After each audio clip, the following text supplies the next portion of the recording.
ప్రధాని నరేంద్ర మోదీ దేశ ప్రజలతో తన మనసులోని మాటలను పంచుకునే మన్ కీ బాత్ కార్యక్రమాన్ని గుంటూరు జిల్లా వ్యాప్తంగా ప్రజలు ఆసక్తిగా ఉన్నారు. జిల్లాలోని నంబూర్లో గల వివిఐటి విశ్వవిద్యాలయంలో బీజేపీ రాష్ట్ర అధ్యక్షులు పివిఎన్ మాధవ్ విద్యార్థులతో కలిసి ఈ కార్యక్రమాన్ని తిలకించారు. యూనివర్సిటీ వైస్ ఛాన్సలర్ వాసిరెడ్డి విద్యాసాగర్తో కలిసి కార్యక్రమంలో పాల్గొన్న అనంతరం మాధవ్ మాట్లాడుతూ, నరేంద్ర మోదీ ప్రధానమంత్రి అయిన తొలి సంవత్సరంలోనే ప్రారంభించి నిరాటంకంగా కొనసాగిస్తున్న ఈ మన్ కీ బాత్ కార్యక్రమం యువతకు ఎంతో అవసరమైనది, అంతేకాక స్ఫూర్తిదాయకమైందని అన్నారు.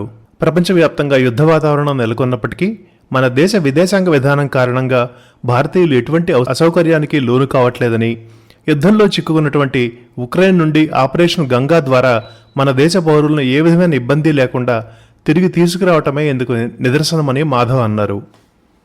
గుంటూరు నగర పరిధిలోని బీఆర్ స్టేడియంలో 14 కోట్ల రూపాయలతో నిర్మించనున్న బహుళార్థ ప్రయోజన ఇండోర్ స్టేడియంకు గత మార్చి 26న కేంద్ర కమ్యూనికేషన్లు గ్రామీణాభివృద్ధి శాఖ మంత్రి డాక్టర్ పెమ్మసాని చంద్రశేఖర్ శంకుస్థాపన చేశారు. ఖేలో ఇండియా కింద కేంద్ర ప్రభుత్వం మంజూరు చేసిన నిధులతో ఈ ఇండోర్ స్టేడియంను 2 అంతస్తులుగా నిర్మిస్తున్నారు.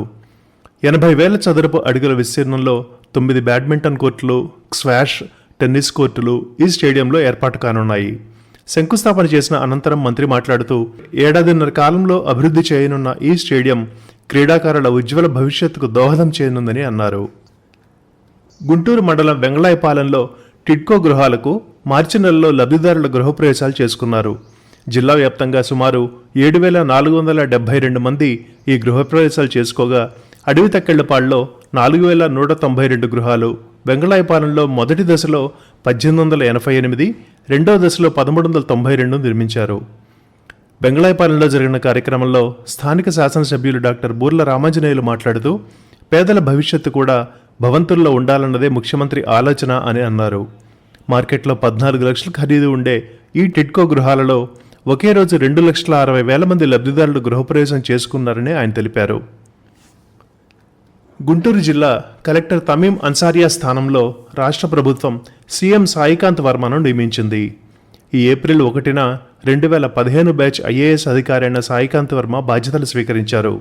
ఆయన ఇప్పటి వరకు Andhra Pradesh economic development board chief executive ఆఫీసర్గా సేవలందించారు.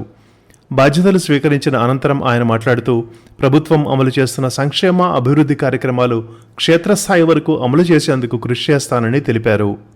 రాష్ట్ర ప్రభుత్వం అమలు చేస్తున్న Swarnandhra vision 2047, public positive perception పథకాల పట్ల ప్రజల సంతృప్త స్థాయి పెరుగుదల తదితర అంశాలపై ప్రత్యేక దృష్టి సారిస్తామని కలెక్టర్ వివరించారు.